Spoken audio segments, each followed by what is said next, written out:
ನಮಸ್ಕಾರ. ಮುಖ್ಯಾಂಶಗಳು. ದೆಹಲಿಯ ಇಂಡಿಯಾ ಗೇಟ್ ಬಳಿಯಲ್ಲಿಂದು ಪ್ರಧಾನಿ ನರೇಂದ್ರ ಮೋದಿ ಅವರಿಂದ ರಾಷ್ಟ್ರೀಯ ಯುದ್ಧ ಸ್ಮಾರಕ ಲೋಕಾರ್ಪಣೆ.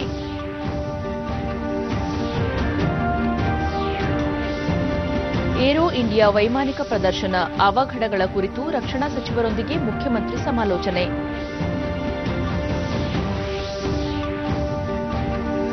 ಬಂಡೀಪುರ ಅರಣ್ಯ ಪ್ರದೇಶದಲ್ಲಿ ಕಾಡ್ಗಿಚ್ಚು, ಅಗ್ನಿಶಮನಕ್ಕೆ ಸರ್ಕಾರದಿಂದ ಅಗತ್ಯ ಕ್ರಮ, ಸತೀಶ್ ಜಾರಕಿಹೊಳಿ.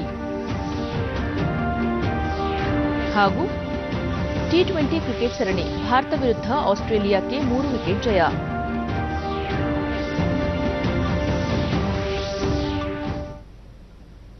ವಾರ್ತೆಗಳ ವಿವರ. ಪ್ರಧಾನಿ ನರೇಂದ್ರ ಮೋದಿ ದೆಹಲಿಯ ಇಂಡಿಯಾ ಗೇಟ್ ಬಳಿ ಇಂದು ರಾಷ್ಟ್ರೀಯ ಯುದ್ಧ ಸ್ಮಾರಕವನ್ನು ಉದ್ಘಾಟಿಸಲಿದ್ದಾರೆ.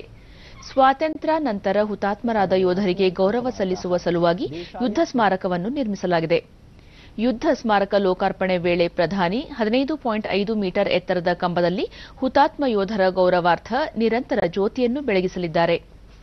ನಂತರ ಪ್ರಧಾನಿ ಮೋದಿ ರಾಷ್ಟ್ರೀಯ ಕ್ರೀಡಾಂಗಣದಲ್ಲಿ ನಿವೃತ್ತ ಯೋಧರ ಸಮಾವೇಶ ಉದ್ದೇಶಿಸಿ ಭಾಷಣ ಮಾಡಲಿದ್ದಾರೆ. ರಕ್ಷಣಾ ಸಚಿವೆ ನಿರ್ಮಲಾ ಸೀತಾರಾಮನ್ ಹಾಗೂ ಸೇನಾ ಮುಖ್ಯಸ್ಥರು ಭಾಗಿಯಾಗಲಿದ್ದಾರೆ. ರಾಷ್ಟ್ರೀಯ ಯುದ್ಧ ಸ್ಮಾರಕ ಅಮರತ್ವ, ಶೌರ್ಯ, ತ್ಯಾಗ, ರಕ್ಷಾ ಚಕ್ರ ಎಂಬ 4 ವೃತ್ತಗಳನ್ನು ಒಳಗೊಂಡಿದೆ. ಏರೋ ಇಂಡಿಯಾ ಪ್ರದರ್ಶನಕ್ಕೆ ಸಂಬಂಧಿಸಿದಂತೆ ಮುಖ್ಯಮಂತ್ರಿ ಗೃಹ ಕಚೇರಿ ಕೃಷ್ಣಾದಲ್ಲಿ ನಿನ್ನೆ ಉನ್ನತ ಮಟ್ಟದ ಸಭೆ ನಡೆಯಿತು. ರಕ್ಷಣಾ ಸಚಿವೆ ನಿರ್ಮಲಾ ಸೀತಾರಾಮನ್, ಮುಖ್ಯಮಂತ್ರಿ ಎಚ್ಡಿ ಕುಮಾರಸ್ವಾಮಿ ಹಾಗೂ ಗೃಹ ಸಚಿವ ಎಂಬಿ ಪಾಟೀಲ್ ಕಾರ್ಯಕ್ರಮದ ಕುರಿತು ಕೂಲಂಕಷವಾಗಿ ಚರ್ಚಿಸಿದರು. ಏರೋ ಶೋ ಸಂದರ್ಭದಲ್ಲಿ ನಡೆದ ಅಹಿತಕರ ಘಟನೆಗಳಿಗೆ ಮುಖ್ಯಮಂತ್ರಿ ವಿಷಾದ ವ್ಯಕ್ತಪಡಿಸಿದರು. ಸಭೆಯಲ್ಲಿ ಅಗ್ನಿ ಅವಘಡ ಘಟನೆಯ ಪರಾಮರ್ಶೆ ನಡೆಸಲಾಯಿತು. ವಾಹನ ಕಳೆದುಕೊಂಡವರಿಗೆ ಎಲ್ಲ ರೀತಿಯ ಅಗತ್ಯ ನೆರವು ನೀಡಲು ನಿರ್ಧರಿಸಲಾಯಿತು. ಮುಂದಿನ ದಿನಗಳಲ್ಲಿ ಇಂತಹ ಕಾರ್ಯಕ್ರಮಗಳನ್ನು ಆಯೋಜಿಸುವಾಗ ಇನ್ನೂ ಹೆಚ್ಚಿನ ಮುನ್ನೆಚ್ಚರಿಕಾ ಕ್ರಮಗಳನ್ನು ಕೈಗೊಳ್ಳಲು ನಿರ್ಧರಿಸಲಾಯಿತು. ಥಿಂಕರ್ಸ್ ಫೋರಂ ನೇತೃತ್ವದಲ್ಲಿ ಬೆಂಗಳೂರಿನ ಕೆಎಲ್ಇ ಶಿಕ್ಷಣ ಸಂಸ್ಥೆಯಲ್ಲಿ ನಿನ್ನೆ ನಡೆದ ಸಂವಾದದಲ್ಲಿ ರಕ್ಷಣಾ ಸಚಿವೆ ನಿರ್ಮಲಾ ಸೀತಾರಾಮನ್ ಪಾಲ್ಗೊಂಡಿದ್ದರು. ವಿದ್ಯಾರ್ಥಿಗಳು, ಯುವ ಸಮುದಾಯದೊಂದಿಗೆ ಹಲವು ವಿಚಾರಗಳ ಪ್ರಶ್ನೋತ್ತರ ನಡೆಯಿತು. ನಿರ್ಮಲಾ ಸೀತಾರಾಮನ್, ದೇಶ ಪ್ರಗತಿಯತ್ತ ದಾಪುಗಾಲು ಹಾಕುವ ಸಂದರ್ಭದಲ್ಲಿ ಸ್ವಚ್ಛ, ಸಮರ್ಥ, ಪಾರದರ್ಶಕ ಹಾಗೂ ಪರಿಶ್ರಮಿ ನಾಯಕತ್ವ ಅಗತ್ಯವಾಗಿದೆ. ಈ ನಿಟ್ಟಿನಲ್ಲಿ ಪ್ರಧಾನಿ ನರೇಂದ್ರ ಮೋದಿ ಮತ್ತೊಮ್ಮೆ ದೇಶದ ಆಡಳಿತ ಚುಕ್ಕಾಣಿ ಹಿಡಿಯುವ ಅನಿವಾರ್ಯತೆ ಇದೆ ಎಂದರು. ದೇಶದಲ್ಲಿ ಪ್ರಗತಿಪರ ಕಾರ್ಯಯೋಜನೆಗಳು ಶೀಘ್ರಗತಿಯಲ್ಲಿ ಅನುಷ್ಠಾನಗೊಳ್ಳುತ್ತಿದ್ದು, ಸಮಾಜದ ಎಲ್ಲ ವರ್ಗಗಳಿಗೆ ಯೋಜನೆಗಳ ಲಾಭ ದೊರೆಯುತ್ತಿದೆ. ಇದನ್ನು ದೇಶವಾಸಿಗಳು ಅರ್ಥ ಮಾಡಿಕೊಂಡಿದ್ದು, ಯಾವುದೇ ಕಾರಣಕ್ಕೂ ನರೇಂದ್ರ ಮೋದಿ ಅವರ ನಾಯಕತ್ವವನ್ನು ನಿರಾಕರಿಸುವ ತಪ್ಪು ನಿರ್ಧಾರ ಮಾಡುವುದಿಲ್ಲ ಎಂಬ ವಿಶ್ವಾಸವಿದೆ ಎಂದರು. Irrespective of how they feel today, because they are seeing different kind of narratives floating around.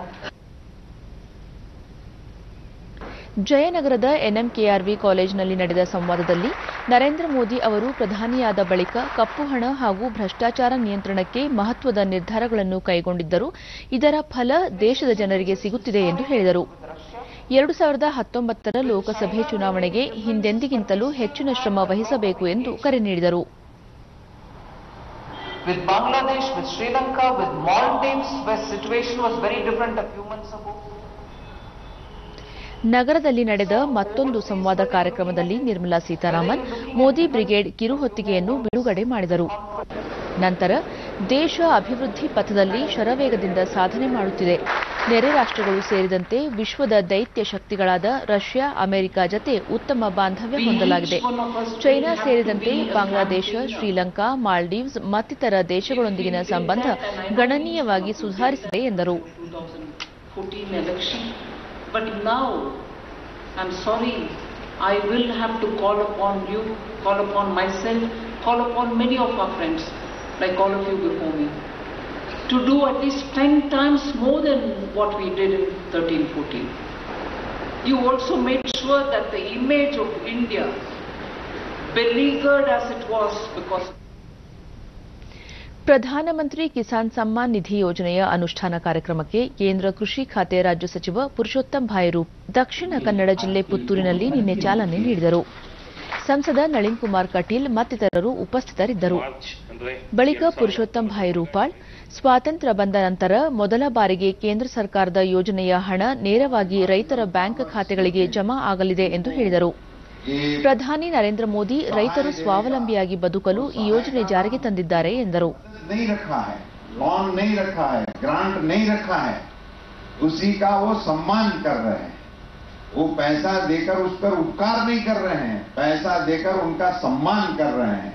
उसी भाव से देश के करोड़ों किसानों को इस प्रकार की सहूलियत देने का प्रयास नरेंद्र भाई के नेतृत्व में हो रहा है. ये हमारे लिए गौरव का विषय है.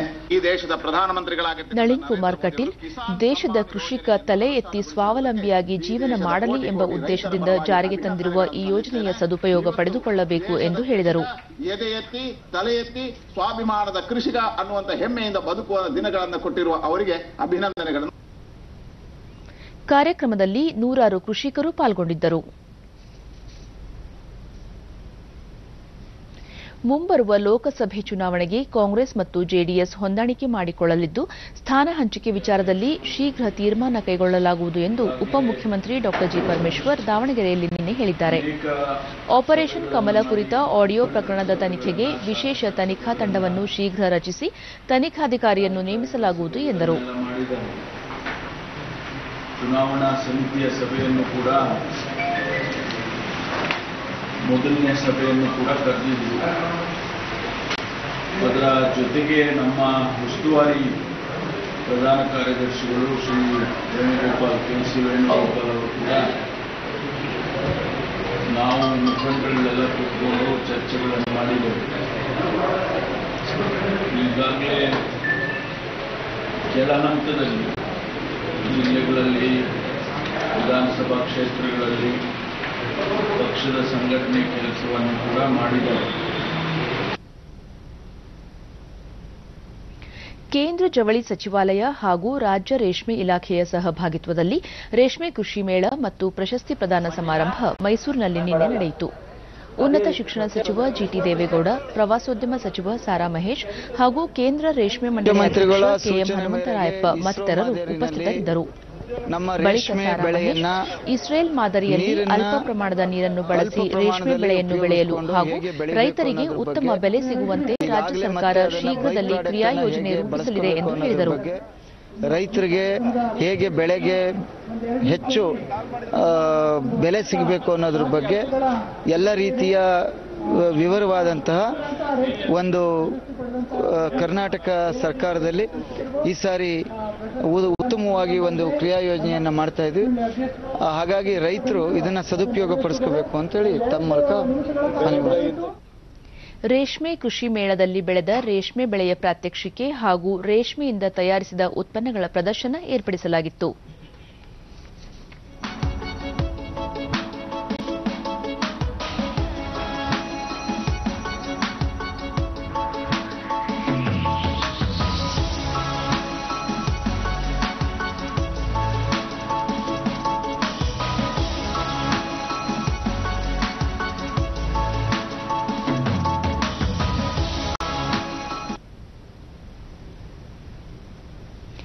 ಬೆಂಗಳೂರಿನ ರಾಷ್ಟ್ರೀಯ ಜೈವಿಕ ವಿಜ್ಞಾನ ಸಂಸ್ಥೆಯ ಆವರಣದಲ್ಲಿ ನಿರ್ಮಿಸಿರುವ ಕಾಂಡಕೋಶ ಮತ್ತು ಪುನರುತ್ಪಾದಕ ಔಷಧಿಗಳ ಸಂಶೋಧನಾ ಕೇಂದ್ರವನ್ನು ಕೇಂದ್ರ ಪರಿಸರ, ಅರಣ್ಯ, ಹವಾಮಾನ ಬದಲಾವಣೆ ಹಾಗೂ ಭೂವಿಜ್ಞಾನ ಸಚಿವ ಡಾ ಹರ್ಷವರ್ಧನ್ ನಿನ್ನೆ ಉದ್ಘಾಟಿಸಿದರು.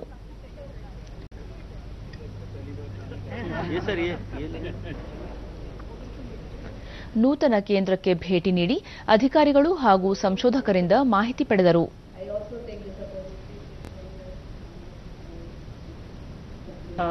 ಬಳಿಕ ವಿಜ್ಞಾನ ಮತ್ತು ತಂತ್ರಜ್ಞಾನಕ್ಕೆ ಬೆಂಗಳೂರು ಅತ್ಯಂತ ಉತ್ತಮವಾದ ಸ್ಥಳವಾಗಿದೆ ಎಂದರು. ಮಾಜಿ ಪ್ರಧಾನಿ ಅಟಲ್ ಬಿಹಾರಿ ವಾಜಪೇಯಿ ಅವರು ಮಾಹಿತಿ ಮತ್ತು ತಂತ್ರಜ್ಞಾನದ ಕ್ರಾಂತಿಯನ್ನು ಮಾಡಿದ್ದರು. ಜೈವಿಕ ತಂತ್ರಜ್ಞಾನಕ್ಕೂ ಹೆಚ್ಚಿನ ಆದ್ಯತೆ ನೀಡಿದ್ದರು. ಆರೋಗ್ಯ ಸಮಸ್ಯೆಗಳಿಗೆ ಈ ಸಂಶೋಧನಾ ಕೇಂದ್ರ ನೆರವಾಗಲಿದೆ ಎಂದು ಹೇಳಿದರು.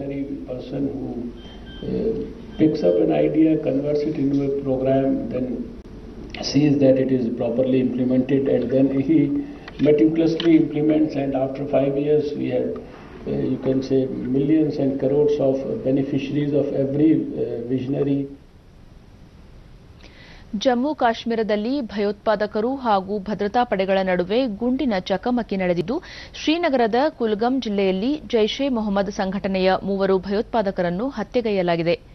ಗುಂಡಿನ ಚಕಮಕಿ ವೇಳೆ ಹಿರಿಯ ಪೊಲೀಸ್ ಅಧಿಕಾರಿ ಅಮನ್ ಠಾಕೂರ್ ಹುತಾತ್ಮರಾಗಿದ್ದಾರೆ. ಜಮ್ಮು ಕಾಶ್ಮೀರ ಪೊಲೀಸ್ ಸೇವೆಯ 2011ನೇ ಬ್ಯಾಚ್ನ ಅಧಿಕಾರಿಯಾಗಿದ್ದ ಅಮನ್ ಠಾಕೂರ್ ಪ್ರಸ್ತುತ ಕುಲ್ಗಂ ಜಿಲ್ಲೆಯಲ್ಲಿ ಡಿವೈಎಸ್ಪಿಯಾಗಿ ಕಾರ್ಯನಿರ್ವಹಿಸುತ್ತಿದ್ದರು.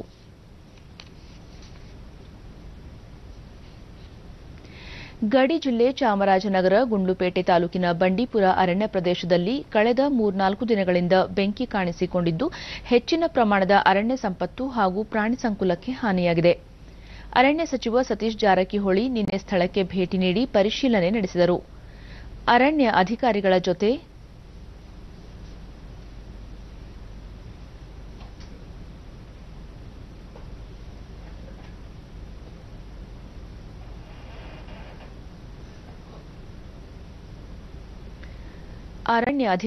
ಜೊತೆ ಸಭೆ ನಡೆಸಿ ಹಾನಿಯಾಗಿರುವ ಬಗ್ಗೆ ಮಾಹಿತಿ ಪಡೆದರು.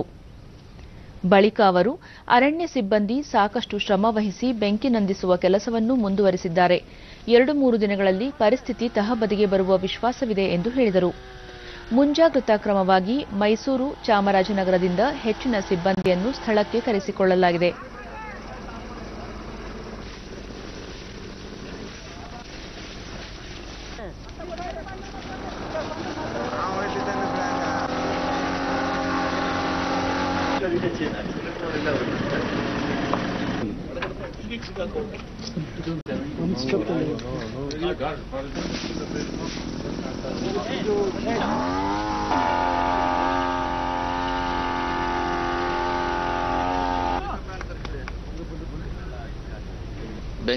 ಬೆಂಕಿಯ ಅವಘಡದಿಂದ ಸುಮಾರು 2,000 ಹೆಕ್ಟೇರ್ ಅರಣ್ಯ ಪ್ರದೇಶ ನಾಶವಾಗಿದೆ ಎಂದರು.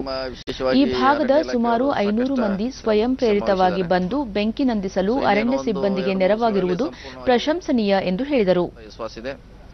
ಅದಕ್ಕಾಗಿ ಇವತ್ತಿನಿಂದ ಮತ್ತು ವಿಶೇಷ ಮೈಸೂರು ಮತ್ತು ಚಾಮರಾಜನಗರದಿಂದ ಹೆಚ್ಚಿನ ಸಿಬ್ಬಂದಿಯನ್ನು ಕೂಡ ನಾವು ಕರೆಸ್ತಾ ಇದ್ದೇವೆ.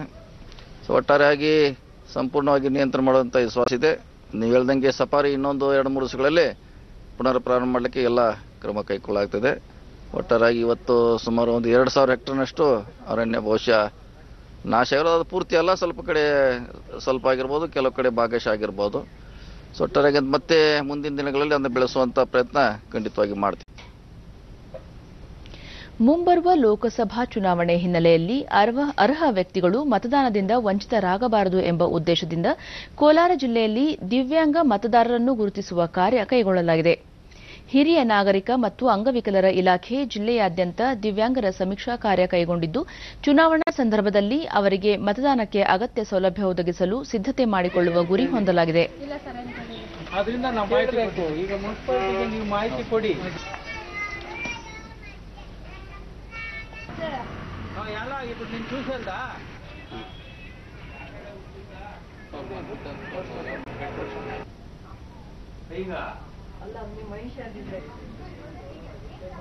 ಈಗ ನಾವು ಈ ಸರ್ವೆ ಕಾರ್ಯ ಎಲ್ಲ ಡಿಡಿ ನ್ಯೂಸ್ನೊಂದಿಗೆ ಜಿಲ್ಲಾಧಿಕಾರಿ ಜೆ ಮಂಜುನಾಥ್, ಪ್ರತಿಯೊಬ್ಬರ ಮತವು ಅತ್ಯಮೂಲ್ಯ, ಹಾಗಾಗಿ ಹಕ್ಕು ಚಲಾವಣೆಯಿಂದ ವಂಚಿತರಾಗಬಾರದು ಎಂಬ ಉದ್ದೇಶದಿಂದ ಈ ಸಮೀಕ್ಷೆ ನಡೆಸಲಾಗುತ್ತಿದೆ ಎಂದರು. ಬಂದರು ಮಾಹಿತಿ ಬಂದಿದ ತಕ್ಷಣ ಅವ್ರನ್ನೂ ಸಹ ಅಲ್ಲಿ ಗುರುತಿಸಿದ್ರೆ ಸುಮಾರು ಒಂದು 16,000 ಜನ ನಮ್ಮ ಅಂದಾಜಿನಲ್ಲಿ ಮತದಾರರಾಗಿ ಇರ್ತಾರೆ. ಇದೊಂದು ಕಳೆದ ಚುನಾವಣೆಗೂ ಈ ಚುನಾವಣೆಗೂ ಬಹುದೊಡ್ಡವಾದ ಒಂದು ಅವರನ್ನು ಗುರುತಿಸುವ ಪ್ರಕ್ರಿಯೆ. ದಿವ್ಯಾಂಗ ರತ್ನಯ್ಯ ತಾವು ಮತದಾನದ ನೋಂದಣಿಗೆ ಅಗತ್ಯ ದಾಖಲೆ ನೀಡಿರುವುದಾಗಿ ತಿಳಿಸಿದರು. Election card number, certificate number ಎಲ್ಲ ಕನೆಕ್ಟ್ ಮಾಡಿಕೊಂಡು ಆಫೀಸ್ ಮುಖಾಂತರ ಕೊಡ್ತಾ ಇದ್ದೆ. ವಿಶಾಖಪಟ್ಟಣದಲ್ಲಿ ನಿನ್ನೆ ನಡೆದ ಪ್ರವಾಸಿ ಆಸ್ಟ್ರೇಲಿಯಾ ವಿರುದ್ಧದ ಟಿ20 ಸರಣಿಯ ಮೊದಲ ಪಂದ್ಯದಲ್ಲಿ ಭಾರತ ಸೋಲೊಪ್ಪಿಕೊಂಡಿತು. ಟಾಸ್ ಸೋತು ಬ್ಯಾಟಿಂಗ್ ಆರಂಭಿಸಿದ ಭಾರತ ನಿಗದಿತ 20 ಓವರ್ಗಳಲ್ಲಿ 7 ವಿಕೆಟ್ ಕಳೆದುಕೊಂಡು 126 ರನ್ ಗಳಿಸಿತು. ಭಾರತ ಪರ ಕೆಎಲ್ ರಾಹುಲ್ 50, ಎಂಎಸ್ ಧೋನಿ ಅಜೇಯ 29, ನಾಯಕ ವಿರಾಟ್ ಕೊಹ್ಲಿ 24 ರನ್ ಗಳಿಸಿದರು. ಆಸ್ಟ್ರೇಲಿಯಾ ಪರ ಕಾಲ್ಟರ್ ನೈಲ್ 3 ವಿಕೆಟ್ ಪಡೆದರು. 127 ರನ್ಗಳ ಗುರಿ ಬೆನ್ನತ್ತಿದ ಆಸ್ಟ್ರೇಲಿಯಾ ನಿಗದಿತ 20 ಓವರ್ಗಳಲ್ಲಿ 7 ವಿಕೆಟ್ ಕಳೆದುಕೊಂಡು ಗೆಲುವು ಸಾಧಿಸಿತು. ಮ್ಯಾಕ್ಸ್ವೆಲ್ 56, ಡಿಆರ್ಸಿ ಶಾರ್ಟ್ 37 ರನ್ ಗಳಿಸಿದರು. ಭಾರತದ ಪರ ಜಸ್ಪ್ರೀತ್ ಬೂಮ್ರಾ 3 ವಿಕೆಟ್ ಪಡೆದರು. ಈಗ ಇಂದಿನ ಪತ್ರಿಕೆಗಳ ಇಣುಕು ನೋಟ. ರೈತರಿಗೆ ಖುಷಿ ಸಮ್ಮಾನ್, ಪ್ರಧಾನ ಮಂತ್ರಿ ಕೃಷಿ ಸಮ್ಮಾನ್ ನಿಧಿ ಆರಂಭ. ಮೊದಲ ದಿನ ಫಲಾನುಭವಿಗಳಾದ 1 ಕೋಟಿ ರೈತರು. ಏರೋ ಇಂಡಿಯಾ 2019ಕ್ಕೆ ತೆರೆ. ಪ್ರೇಕ್ಷಕರ ರಂಜಿಸಿದ ತೃಪ್ತಿಯೊಂದಿಗೆ ಇಳಿ ಸಂಜೆ ಭಾಸ್ಕರನ ಜತೆ ಗೂಡು ಸೇರಿದ ಯುದ್ಧ ವಿಮಾನಗಳು. ಮನೆ ಖರೀದಿಸುವವರ ತೆರಿಗೆ ಹೊರೆ ಕಡಿಮೆ, 12% ರಿಂದ 5% ಇಳಿಕೆ. ಜಿಎಸ್ಟಿ ಸಮಿತಿ ಸಭೆಯಲ್ಲಿ ನಿರ್ಧಾರ. ಭದ್ರತಾ ಪಡೆಗಳಿಗೆ ಬೋನಸ್, ರಿಸ್ಕ್ ಭತ್ಯೆ ಆರ್ಎಚ್ಎ 78% ಹೆಚ್ಚಿಸಿದ ಕೇಂದ್ರ ಸರ್ಕಾರ. ಶೂಟಿಂಗ್ ವಿಶ್ವಕಪ್, ಭಾರತಕ್ಕೆ ಒಲಿಂಪಿಕ್ ಕೋಟಾ ಸ್ಥಾನವೂ ಖಚಿತ. ವಿಶ್ವ ದಾಖಲೆಯೊಂದಿಗೆ ಚಿನ್ನ ಗೆದ್ದ ಸೌರಭ್. ಇವು ಇಂದಿನ ಪತ್ರಿಕೆಗಳ ಪ್ರಮುಖ ಸುದ್ದಿ. ಉಳಿದಂತೆ ಬಡ್ತಿ, ಅಡಕತ್ತರಿಯಲ್ಲಿ ಸರ್ಕಾರ, ಜ್ಯೇಷ್ಠತಾ ಪಟ್ಟಿ, ಸಂಪುಟ ಸಭೆಯಲ್ಲಿ ಇಂದು ಪ್ರಸ್ತಾವ. 8 ರೂಪಾಯಿಗೆ ಕುಸಿದ ಈರುಳ್ಳಿ, ಕುಸಿದು ಕುಳಿತ ರೈತ. ಹಾಕಿದ ಬಂಡವಾಳವು ಕೈಗೆ ಸಿಗದೆ ಆರ್ಥಿಕ ಸಂಕಷ್ಟ. ಮೊದಲ ಟಿ20ಯಲ್ಲಿ ಭಾರತ ಪಲ್ಟಿ, ವಿಶಾಖಪಟ್ಟಣದಲ್ಲಿ ಕೊಹ್ಲಿ ಪಡೆಗೆ ಕೌಲ್ಟರ್ ಬ್ರೇಕ್. ಆಸೀಸ್ ಶುಭಾರಂಭ. ಮಹಿಳಾ ಕ್ರಿಕೆಟ್, ಇಂಗ್ಲೆಂಡ್ ವಿರುದ್ಧ 2ನೇ ಪಂದ್ಯ ಇಂದು. ಭಾರತಕ್ಕೆ ಸರಣಿ ಜಯದ ಗುರಿ. ಕೊನೆಯಲ್ಲಿ ಮತ್ತೊಮ್ಮೆ ಮುಖ್ಯಾಂಶಗಳು. ದೆಹಲಿಯ ಇಂಡಿಯಾ ಗೇಟ್ ಬಳಿಯಲ್ಲಿಂದು ಪ್ರಧಾನಿ ನರೇಂದ್ರ ಮೋದಿ ಅವರಿಂದ ರಾಷ್ಟ್ರೀಯ ಯುದ್ಧ ಸ್ಮಾರಕ ಲೋಕಾರ್ಪಣೆ.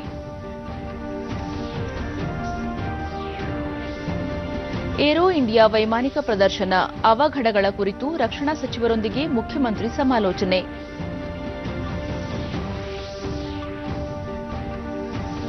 ಬಂಡೀಪುರ ಅರಣ್ಯ ಪ್ರದೇಶದಲ್ಲಿ ಕಾಡ್ಗಿಚ್ಚು, ಅಗ್ನಿಶಮನಕ್ಕೆ ಸರ್ಕಾರದಿಂದ ಅಗತ್ಯ ಕ್ರಮ. ಸತೀಶ್ ಜಾರಕಿಹೊಳಿ.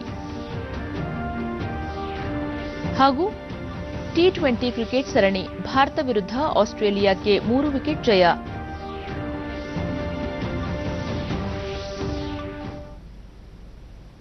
ನಮ್ಮ ಮುಂದಿನ ವಾರ್ತಾ ಪ್ರಸಾರ ಬೆಳಗ್ಗೆ 11 ಗಂಟೆಗೆ ಚಂದನದಲ್ಲಿ. ಈಗ ಶುಭೋದಯ ಕರ್ನಾಟಕ ಮುಂದುವರಿಯಲಿದೆ.